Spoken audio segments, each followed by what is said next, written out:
God bless you all. Amen. This story begins when I was just 12 years old. My brother, Ryan, and I shared a bedroom in our small, cozy family home. My bed was pushed up against the wall, a place I always found secure, while his bed was situated in the open area near the closet. Something about that placement always bothered me. I didn't like how exposed his bed seemed, as if it lacked the protection the wall offered me. Yet, I never gave voice to these thoughts. It was just an odd feeling I kept to myself. One seemingly ordinary night, something unusual happened. Out of nowhere, an inexplicable urge came over me. I turned to Ryan as we were preparing for bed, and, before I could stop myself, I said, "Ryan, can I sleep in your bed tonight?" The words felt foreign coming out of my mouth. Ryan froze mid-step, staring at me in disbelief. "What?" he asked, his eyebrows furrowed. "You want to sleep in my bed?" His confusion was understandable. I was known for being picky about my space and routines, always insisting on sleeping in my own spot. "Yes," I said, my voice hesitant but firm. Inside, I was just as shocked as he was. Why was I asking this? The question seemed to come from somewhere outside of me, and I couldn't ignore the compulsion. Ryan looked at me for a moment, trying to figure out if I was serious, before shrugging and saying, "All right, I guess, but don't complain if you don't like it. If you believe in God and near-death experiences, subscribe to Life at NDE today. Discover inspiring messages from God through powerful near-death stories that bring hope and understanding. Hit subscribe now and join us in spreading the light of faith." With that, we switched places. He grabbed his pillow and blanket and settled into my bed against the wall, while I climbed into his bed by the closet. Lying there, the unfamiliarity of the space struck me immediately. The open area around his bed felt strange, almost vulnerable. Yet there was an odd sense of peace that began to creep in as I adjusted to the new perspective. I glanced around the room, taking in how different everything looked from this angle. The closet doors were just a few feet away, their reflective surfaces catching the faint glow of the nightlight we kept on the dresser. As I lay there, I found myself wondering why I had asked to switch beds in the first place. The thought nagged at me, but I couldn't come up with an answer. All I knew was that something deep inside had urged me to make the request. I brushed off the unease and tried to relax, eventually drifting into a light sleep. The house was quiet, save for the occasional creak of the floorboards or the soft murmur of voices from the living room. It was a stillness I had grown accustomed to, but that night, it felt different. The air seemed heavier, charged with an energy I couldn't place. In my half-asleep state, I began to sense that something was about to happen. Then it did. I was pulled out of sleep by the sound of my name, twice, spoken clearly. My eyes shot open, and without thinking, I leaped out of bed. It wasn't a conscious decision. It was pure instinct. My heart pounded as I looked around the room, trying to make sense of what had woken me. That's when I noticed something strange. My body was frozen. I couldn't move, except for my eyes, which darted around the room, taking in every detail. The space was no longer dimly lit by the nightlight. It was bathed in a warm, soothing glow, like the light of a single candle illuminating every corner. The light wasn't harsh. It was soft and comforting, yet otherworldly. From the corner of my eye, I realized something even more unsettling. I wasn't touching the floor. My body was suspended, as if gravity had ceased to exist. A strange sensation coursed through me, like an electric current running through my veins. Slowly, I felt myself rising, my body lifting higher and higher into the air. Panic threatened to overwhelm me, but I couldn't scream or move. I was completely at the mercy of whatever force was guiding me. As I rose above the mattress, my perspective shifted, and I saw him. A figure bathed in light stood at the edge of the room. He was beautiful in a way that defies description, radiant, yet not blinding. His presence filled the room with a sense of peace and love that I had never experienced before. His hand moved in a slow, deliberate motion, and my body seemed to follow, as if he was orchestrating my every move. He gently set me back down on the bed, and the first words he spoke echoed in my mind, not through sound, but telepathy. "Do not be afraid." His voice was calm and reassuring, carrying a weight of authority and love. Then he asked, "Do you know who I am?" Without hesitation, the answer came to me, "Jesus." The word left my lips before I even realized I was speaking it. The moment I said it, I felt a wave of joy radiate from him. It wasn't the kind of joy we experience in our daily lives. It was pure, unfiltered, and overwhelming. It filled every corner of the room and every fiber of my being. He didn't speak aloud, but we communicated through our thoughts. His presence was so profound, so undeniably real, that I couldn't doubt what was happening. Yet, part of me still struggled to comprehend it. This can't be real, I thought to myself, but as if hearing my doubts, he responded directly, "This is real." I could see through him, his form made of a light unlike anything I had ever encountered. It wasn't like the light of the sun or a bulb. It was alive, pulsating with warmth and love. Through him, I could see Ryan still sleeping peacefully in the bed by the wall, his body shifting slightly under the covers. That's when it truly hit me.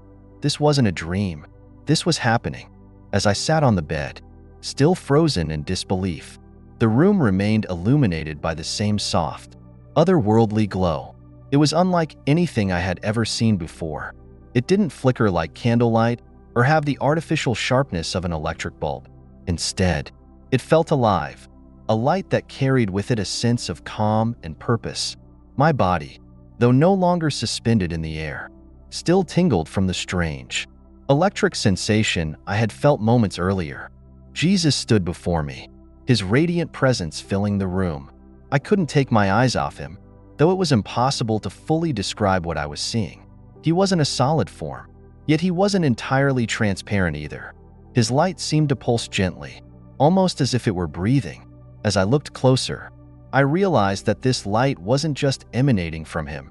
It was him. He was the light, and the light was him. Despite his luminous appearance, I wasn't afraid. In fact, his presence brought with it an overwhelming sense of peace and love. It was as though every fear, every worry I had ever held was being washed away by his mere existence. For a moment, I forgot about the strangeness of the situation. I forgot that I was just a 12-year-old boy sitting in a bed that wasn't mine, in a room that now felt like it belonged to another world. He spoke again, though not with words. His thoughts flowed directly into my mind, clear and precise, yet gentle. "Do not be afraid," he repeated, as if sensing that my heart, despite the peace, still carried traces of uncertainty. His voice, or rather his presence, carried a warmth that soothed me in ways I couldn't explain. I wanted to speak, to ask questions, but I found myself unable to form the words. It was as though he already knew what I wanted to say. Instead, I simply listened as he began to speak, or rather, to think, into my mind. His message wasn't hurried or overwhelming. Every thought came with clarity and intention, allowing me to absorb each word. "You are loved," he said, "more deeply than you can imagine. You are never alone." As he spoke, memories began to flood my mind, moments I had long forgotten, times when I felt insignificant, when I questioned my purpose or worth. Each memory was accompanied by a realization: I had never truly been alone. In every one of those moments, his presence had been there, unseen but unwavering. It was as if he was showing me the thread of love that had been woven through my entire life, even when I hadn't recognized it. The realization was overwhelming. Tears filled my eyes, though I didn't fully understand why. It wasn't sadness. It was something far deeper. It was as if my soul was responding to a truth it had always known but had long forgotten. In that moment, I felt more connected to everything around me than I ever had before. The light, the room, Jesus himself, it all felt like part of the same divine tapestry. I don't know how long we remained like that, him speaking and me listening. Time seemed to lose all meaning in his presence. At some point, I began to notice other details. Though he was standing just a few feet away, I could see through him. Behind him, Ryan's bed was visible, his body shifting slightly as he slept. It was a strange sight, my brother sleeping soundly, completely unaware of what was happening just a few feet away. Jesus' light didn't cast shadows. Instead, it seemed to eliminate them entirely. The entire room was bathed in his glow, every corner illuminated as though the darkness had no place here. Even the smallest details, the texture of the walls, the pattern on the bedspread, seemed sharper, more vibrant. It was as if his presence had brought everything to life. At one point, I thought to myself, "There's no way this is real." The thought came unbidden, a small voice of doubt that lingered at the edges of my mind. But before I could dwell on it, Jesus turned his gaze directly to me, and I felt his answer before I even heard it. "This is real." The certainty in his response left no room for doubt. It wasn't just the words, it was the way they resonated deep within me, as though they carried the weight of the entire universe. I couldn't deny what was happening. I didn't fully understand it, but I knew it was real. He continued to speak, sharing truths that felt both deeply personal and universally profound. Some of what he said I understood immediately, while other things felt like they carried meanings I wasn't yet ready to grasp. I tried to hold on to every word, but I could feel some of them slipping away, as though they were meant to be remembered not by my mind, but by my soul. At one point, he asked me a question that caught me off guard. "Do you know why you are here?" I hesitated, unsure of how to answer. The truth was, I didn't know. I hadn't asked to be in this moment. It had come to me unbidden, just like the urge to switch beds with Ryan. I shook my head slightly, the movement feeling strange in the weightlessness of the moment. He smiled, a smile so full of love and understanding that it brought fresh tears to my eyes. "You are here because you are loved," he said simply. "Because you are ready." The words echoed in my mind, filling me with a sense of purpose I hadn't felt before. Ready for what? I didn't know, but I trusted him. In his presence, I couldn't help but trust. As he continued to speak, I realized something else. We weren't speaking at all. Every word, every thought, was exchanged without sound. It was as though our minds were connected, his thoughts flowing into mine seamlessly. It was telepathy, though that word felt inadequate to describe the depth of the connection. At some point, I became aware of my own thoughts again. Questions began to surface, bubbling up from deep within me. Why had he chosen this moment? Why had I felt the need to switch beds with Ryan? Why was I the one experiencing this? Before I could even form the questions fully, he answered, his voice gentle but firm. "You will understand in time," he said. "For now, trust." And I did. Despite the questions, the doubts, and the mystery of it all, I trusted him. His presence was enough to quiet every fear and fill every uncertainty with peace. As I sat there, bathed in the radiant glow of Jesus, time seemed to lose all meaning. The world beyond the room felt distant and insignificant, as though I had been transported to a space outside reality. The soft, warm light that surrounded us was unlike anything I had ever seen, not from candles or lamps, but alive, pulsating with a presence of its own. My body remained still, yet I felt a profound peace that wrapped around me like a protective shield. Jesus stood before me, his form both tangible and ethereal, a paradox I couldn't fully grasp. He was light, not just surrounded by it, but composed of it. His presence carried a warmth that transcended the physical, filling not just the room but every corner of my being. As I gazed at him, I couldn't help but notice the way his light eliminated all shadows, as if darkness itself had no place here. It was pure, unfiltered love, radiating outward in waves that soothed every lingering trace of fear within me. "Do not be afraid," he repeated, his voice resonating directly in my mind. It wasn't spoken aloud, but the words were unmistakable, clear as day. His communication was unlike anything I had experienced. Thoughts flowed from him to me seamlessly, as though our minds were connected in a way beyond words. I wanted to respond, to ask questions, but I found myself overwhelmed by his presence. My voice, my thoughts, all seemed unnecessary. He already knew everything. Yet, as he stood there, I felt a deep sense of calm. He wasn't rushing me, wasn't forcing anything upon me. His presence alone was enough, a reassurance that I was exactly where I needed to be. "You are loved," he said, the words echoing deeply within me. They weren't just words, they were truth, undeniable and absolute. In that moment, memories began to surface, flooding my mind like a tide. I saw myself as a child, feeling small and insignificant, moments of loneliness and doubt that I had long buried. Yet, in each memory, I now saw something I hadn't noticed before, a quiet presence, always there, even when I hadn't realized it. It was him. He had been with me all along. Tears welled up in my eyes, spilling over as emotions I couldn't control surged within me.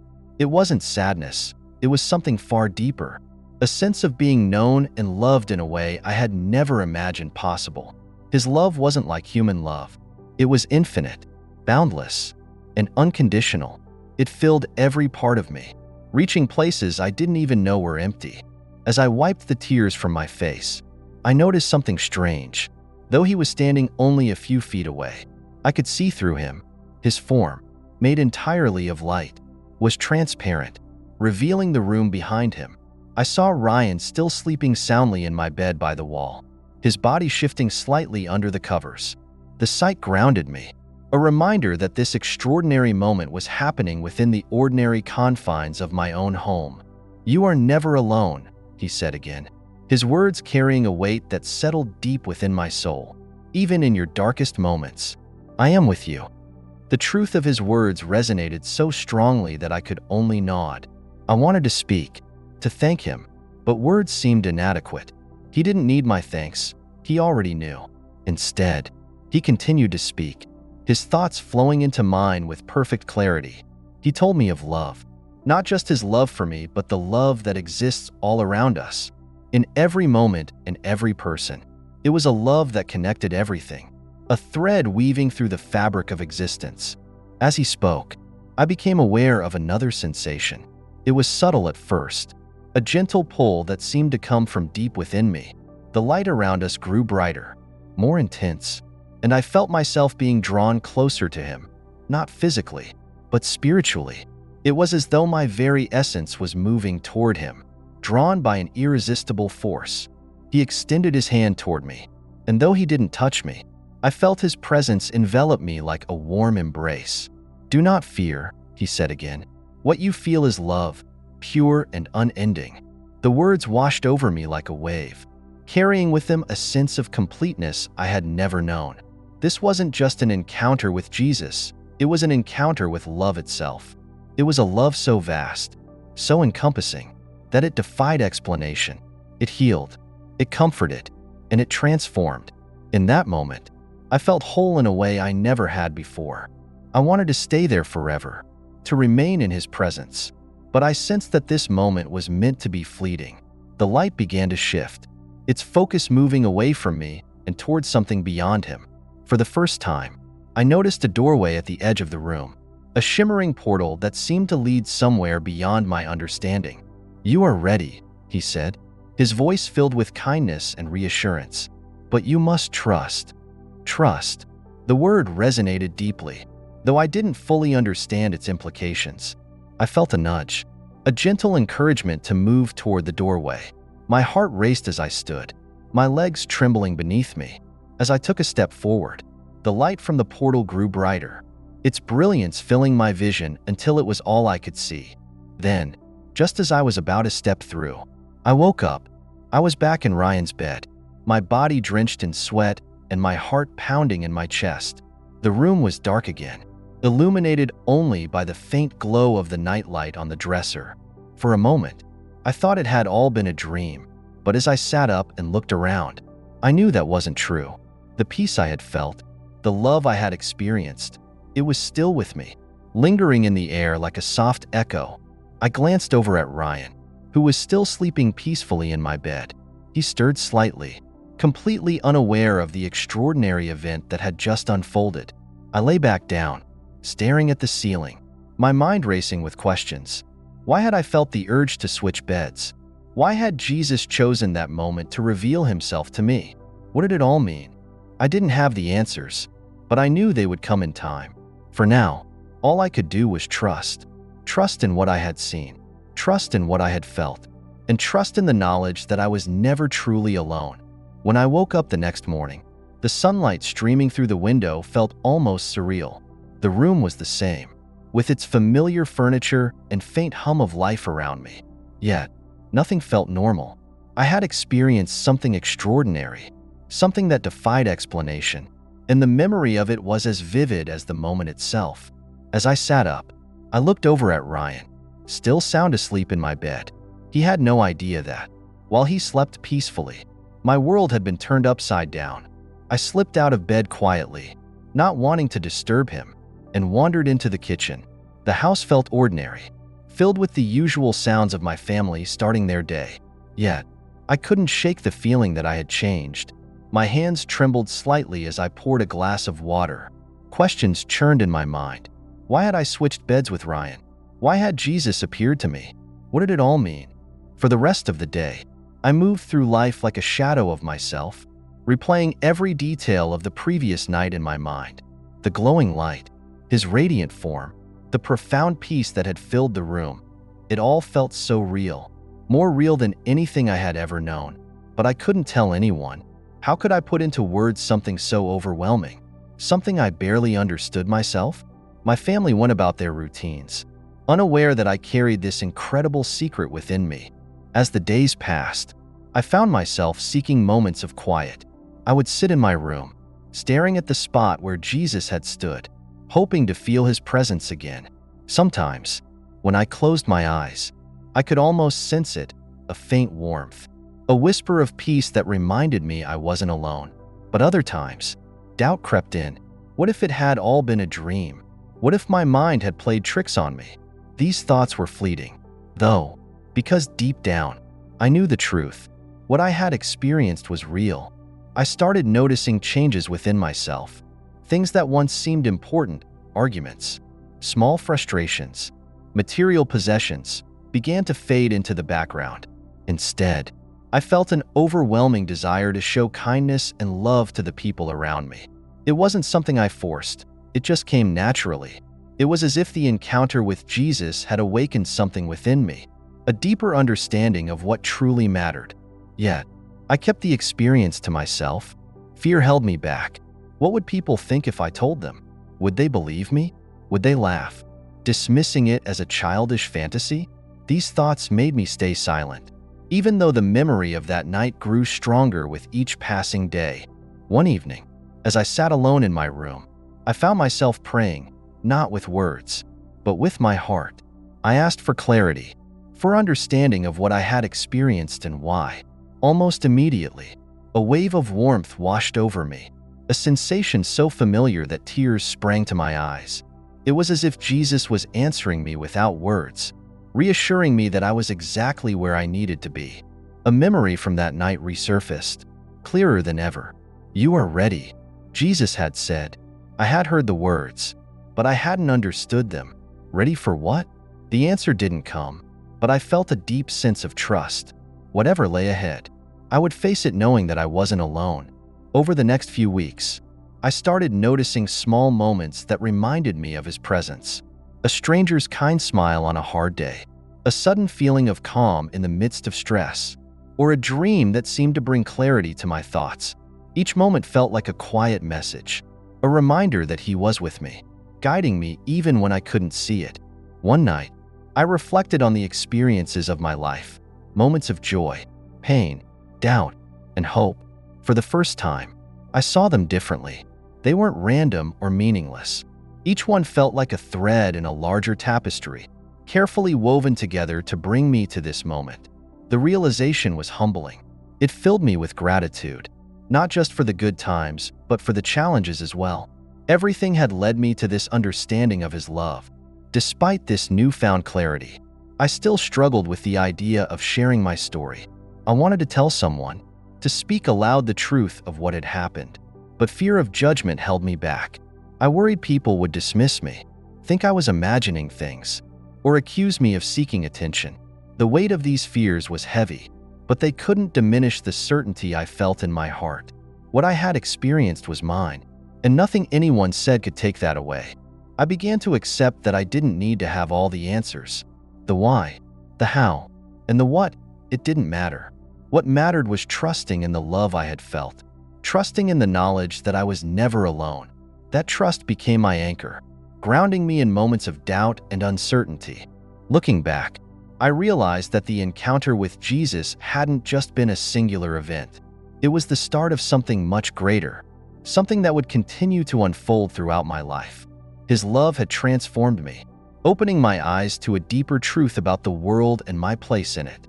And though I still didn't fully understand it, I knew one thing for certain: I was never the same again.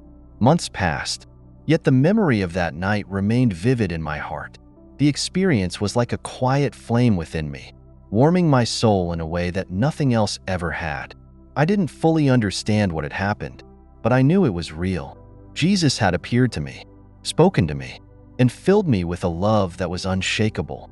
It was a truth I carried silently, unsure how or if I should share it with others.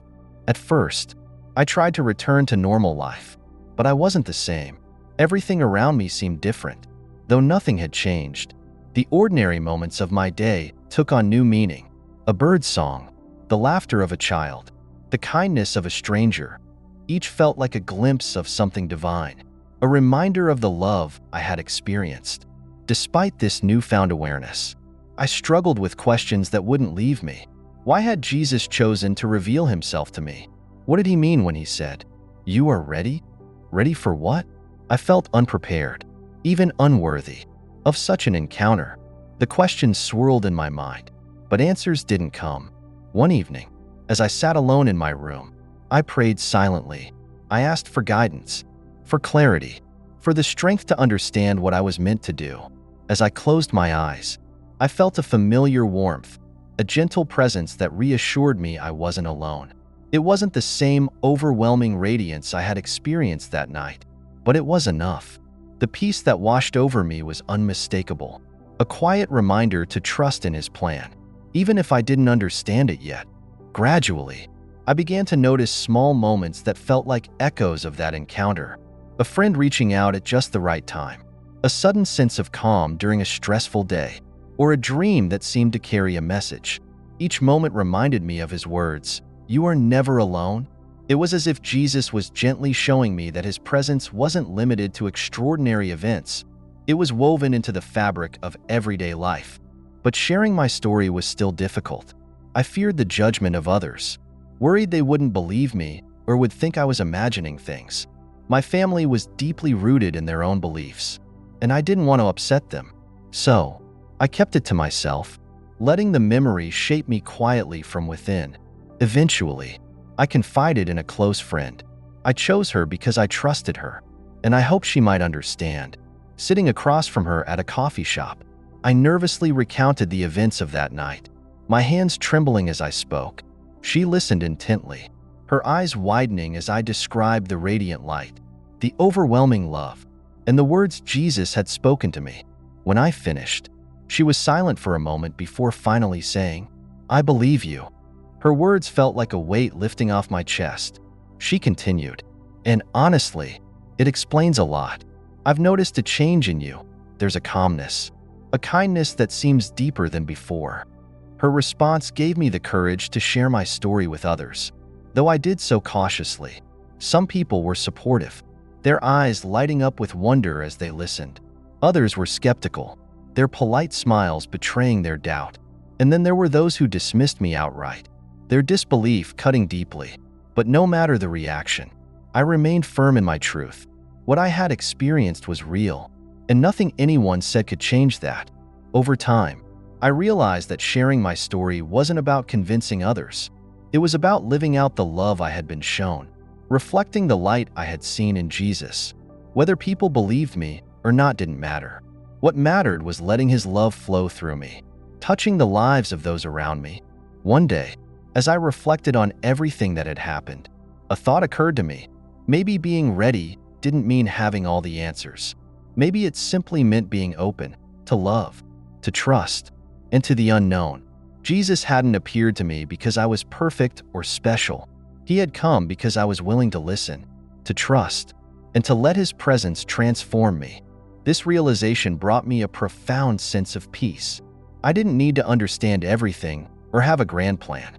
I just needed to take one step at a time, trusting that his light would guide me, even when the path ahead wasn't clear. Years later, that night remains a cornerstone of my faith. The vivid details have softened with time, but the essence of the experience is as strong as ever. It continues to shape the way I live, love, and see the world. I no longer feel the need to explain or justify to anyone. Instead, I let my actions speak by showing kindness, offering forgiveness, and living with gratitude. I honor the love I was shown that night. Looking back, I see that the encounter wasn't the end of a story. It was the beginning, a beginning of trust, of faith, and of a deeper understanding of what it means to be loved unconditionally. And though I still don't have all the answers, I know this: His love is real, it is unwavering, and it is always with me. If you believe in God and near-death experiences, subscribe to Life at NDE today. Discover inspiring messages from God through powerful near-death stories that bring hope and understanding. Hit subscribe now and join us in spreading the light of faith.